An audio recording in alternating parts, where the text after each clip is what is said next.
నమస్తే. ఇలా తెలంగాణ రాష్ట్ర వ్యాప్తంగా బీసీ బంద్కు బీసీ సంఘాలు పిలుపునివ్వడం జరిగింది. దీనికి మద్దతుగా ఇప్పటికే అధికార కాంగ్రెస్ పార్టీ కూడా మద్దతు తెలపడం జరిగింది. సో మనతో మాట్లాడడానికి గ్రంథాలయ శాఖ కార్పొరేషన్ చైర్మన్ రియాజ్ సార్ గారు ఉన్నారు.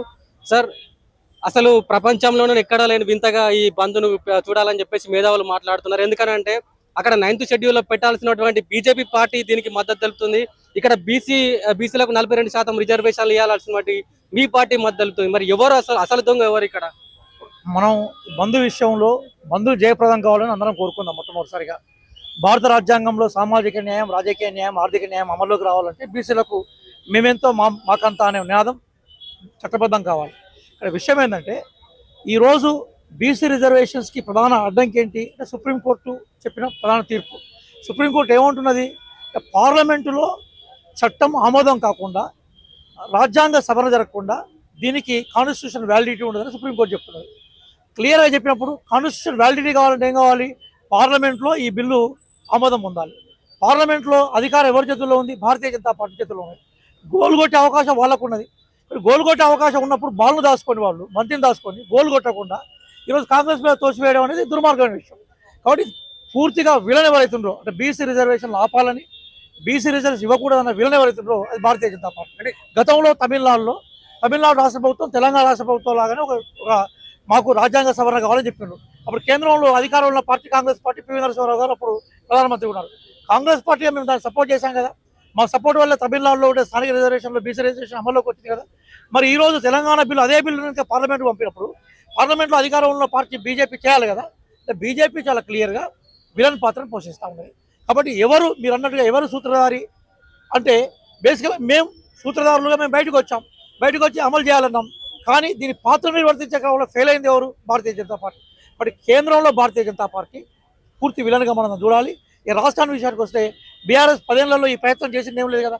మేము మాలాగానే వాళ్ళు కుటుంబ సర్వే చేశారు. కుటుంబ సర్వే వివరాలు బయట పెట్టలేదు. అప్పుడు ఆ కుటుంబ సర్వే ఆధారంగా బీసీ రిజర్వేషన్ పెంచే ప్రయత్నం చేయాల్సిన బాధ్యత వాళ్ళ మీద ఉండేది. అది చేయకుండా వాళ్ళు ఏం చేశారు? బీసీ రిజర్వేషన్స్ని 33% నుంచి 23% కింద తీసుకొచ్చారు. కాబట్టి బీఆర్ఎస్కి నైతికంగా ఈ విషయం మీద మాట్లాడే హక్కు వాళ్ళకు లేదు. రాష్ట్రంలో బీఆర్ఎస్కి నైతికంగా మాట్లాడే హక్కు బీఆర్ఎస్ లేదు. కేంద్రంలో అమల్లోకి తీసుకురాకుండా డ్రామా చేస్తున్న పార్టీ భారతీయ జనతా పార్టీ. కాంగ్రెస్ పార్టీగా మేము ఏం చేయాలి? బీఆర్ఎస్ వాళ్ళు ఏం చెప్తున్నారంటే కేంద్రం పైన మీరు సరైన విధంలో ఒత్తిడి తీసుకురావట్లేదు, అందుకే మీకు ఈ బీసీ రిజర్వేషన్లకు సంబంధించి కాంగ్రెస్ పార్టీకి చిత్తశుద్ధి లేదని చెప్పేసి బీఆర్ఎస్ వాళ్ళు మాట్లాడారు. నేను గమ్మత్ ఏంటంటే కోత్వాల్ని చోరుకు ఉల్టాడా అంటే చోరునే కోత్వాల్కు ఉల్టాడా అంటే ఒక పాత వృద్ధ సామెత ఉంది. అంటే దొంగనే పోలీసును తిరుగుబాటు చేసినట్టుగా. ఇప్పుడు బీఆర్ఎస్ 10 ఏళ్ల టైంలో ఏమీ చేయలేదు. నిజంగా 10 ఏళ్ల క్రితం బీఆర్ఎస్ కనుక వాళ్ళు తీసిన సమగ్ర కుటుంబ సర్వే ప్రకారం తీసినప్పుడు కాంగ్రెస్ మాకు అవకాశం రాకపోయింది. బీఆర్ఎస్ ఏం చేయలేదు. పోనీ మేము ఢిల్లీలో జంతర్ మంతర్ దగ్గర ధర్నా చేస్తే బీఆర్ఎస్ రాలేదు. మరి అఖిలపక్షం సమావేశానికి వాళ్ళని ఒక డేట్ ఫిక్స్ చేయమనండి. మేము ఆ రోజు బీఆర్ఎస్ పిలిచాం కదా, పిలిస్తే వాళ్ళు ఎంపీలు పాల్గొన్నారు కదా. రాజ్యసభకు సంబంధించి లోక్సభలో అంటే వాళ్ళని ప్రజలు నెత్తిమీదకి వెళ్ళి ముట్టికాయ కొట్టి కింద కూర్చొని పెట్టారు. లోక్సభలో వాళ్ళకి పరిస్థితి లేదు. రాష్ట్ర మెంబర్స్ రాష్ట్రం అఖిలపక్షానికి వచ్చారు. మరి కేంద్రంలో మేము అఖిలపక్షం పెట్టినప్పుడు బీఆర్ఎస్ రాలేదు. బీఆర్ఎస్ చాలా గమ్మత్ ఏంటంటే నిన్న హరీష్ రావు గారు ప్రెస్ మీట్ పెడతారు, పెట్టి బంద్ గురించి మాట్లాడారు, బీసీ రిజర్వేషన్ గురించి మాట్లాడారు, ఏదో కాంగ్రెస్ పార్టీ సంబంధించిన ఏదో కారు బొంగులు అనే విషయం గురించి మాట్లాడుతూ ఉంటారు. బీఆర్ఎస్కు చిత్తశుద్ధి లేదు. అట్లాగే బీజేపీ దీన్ని పూర్తిగా వ్యతిరేకిస్తున్నది. కాబట్టి ఏది ఏమైనా కూడా రాజ్యాంగబద్ధంగా ఎన్ని చేయాలని చేసాం, భవిష్యత్తులో ఎన్ని చేయడానికి అవకాశాలు అని చేసే ప్రయత్నం మేము చేస్తాం. గతంలో ఈ 42% రిజర్వేషన్లకు సంబంధించి బీజేపీ రాష్ట్ర అధ్యక్షుడు రామచంద్రరావు గారు 9th షెడ్యూల్లో పెట్టడం కష్టమే అని చెప్పేశారు. ఇంకొక బీజేపీ నాయకుడేమో అసలు 42%లో ముస్లింలకు ఎలా ఇస్తారని చెప్పేసి ఇంకొకరు మాట్లాడారు. అసలు దీన్ని ఏ విధంగా చూసుకోవాలి? మిమ్మల్ని అడుగుతున్నాను సార్. ముస్లిం రిజర్వేషన్ కొత్తగా కాదు. హంటర్ కమిషన్ 1882లో హంటర్ కమిషన్ దగ్గరికి ముస్లిం రిజర్వేషన్ ఉన్నాయి. మండల్ కమిషన్ ముస్లిం రిజర్వేషన్స్ని ఉండాలని చెప్పింది.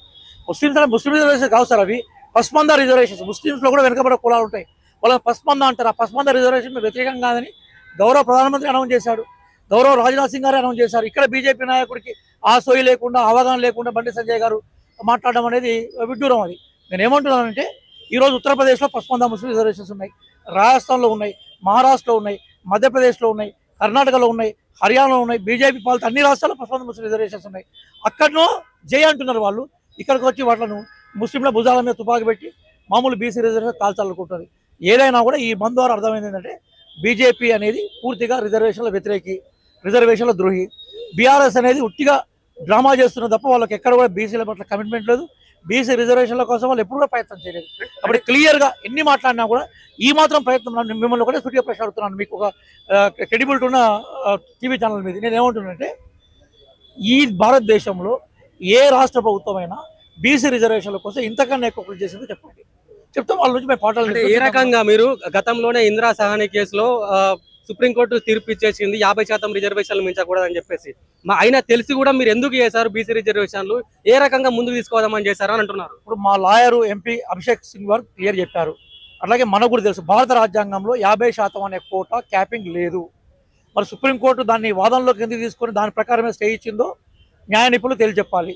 కాబట్టి భారత రాజ్యాంగంలో ఎక్కడ కూడా క్లియర్గా 50% క్యాపింగ్ లేనప్పుడు తమిళనాడుకు సంబంధించిన రాష్ట్రాల్లో ఇంప్లిమెంట్ అవుతున్నప్పుడు దానికి అనుగుణంగా మేము చేశాం. 3 అంశాలు ఉన్నారు. వాళ్ళు ఏమన్నారు, శాస్త్రీయ సర్వే జరగాలన్నారు, శాస్త్రీయ సర్వే చేశాం. డెడికేషన్ కమిటీ వేయాలన్నారు, డెడికేషన్ కమిటీ వేశాం. మూడోది ఏమన్నారంటే వాళ్ళు బేసికల్గా ఈ రిజర్వేషన్స్ ఏవైతున్నాయో వీటిని అమలుకు సంబంధించిన విషయంలో రాష్ట్ర ప్రభుత్వం సంబంధించిన అధికారాలను గుర్తించాలని అవి చేసాం. మేము అన్ని చట్టబద్ధంగా చేసినప్పుడు సుప్రీంకోర్టు మళ్ళీ ఏమంటున్నది, రాజ్యాంగం మీదనే చెప్తా ఉన్నది. మేము రాజ్యాంగం లేదని చెప్తున్నాం. ఇంకా తీర్పు రాలే కదా, సుప్రీంకోర్టు రాష్ట్ర కోర్టులో తేల్చుకోవాలి. రాష్ట్ర కోర్టులో మా వాదనలు మేము వినిపించబోతున్నాం. మేము తీర్పు రాలేదు. మీరు ఇంకో విషయం కూడా చెప్తారు, జీవో నెంబర్ 9 అనేది సస్పెండ్ కాలేదు, జీవో నెంబర్ 9 అనేది డిస్మిస్ కాలేదు, జీవో నెంబర్ 9 అనేది జరగలేదు. కేవలం స్టే మాత్రం ఇచ్చారు. రాష్ట్ర ప్రభుత్వంగా మా పోరాటం, మా ఫైట్ కొనసాగుతూ ఉంటుంది. అదే సందర్భంలో ప్రజాక్షేత్రంలో కూడా అసలు నిజంగా బీసీ రిజర్వేషన్లు ద్రోవులు ఎవరు, బీసీ రిజర్వేషన్స్ నిజంగా దేశవ్యాప్తంగా అమల్లోకి రావాలా, తెలంగాణ వ్యాప్తంగా రావాలా, పార్లమెంట్లో చట్టం చేయాలి. చట్టం చేయకుండా బీజేపీ ఎందుకు అడ్డుకుంటుందనే విషయాన్ని ఎండగట్టేందుకు ఈ బంద్ ఏదైతుందో ఈ బంద్కు సంబంధించిన ఇష్యూలో మా పార్టీ ప్రాపగండాగా, మా పార్టీ ఐడియాలజీ విషయాన్ని కూడా మేము చేసాం, సక్సెస్ అయ్యాం. ఈరోజు ప్రజలందరూ కూడా ఈరోజు మీరు ఏ మీడియా ఓపెన్ చేయండి, ఏ ప్రజాక్షేత్రంలోకి పోండి, ఏ బీసీ సంఘానికి పోండి, వాళ్ళు ఏమంటున్నారు, బీజేపీ నిజమైన వీళ్ళని చెప్తున్నారు. క్లియర్ కదా, రాజకీయంగా యుద్ధంలో మేము గెలుస్తున్నాం. మేము ప్రజలు మా కమిట్మెంట్ని, మా చిత్తశుద్ధిని గుర్తిస్తున్నారు.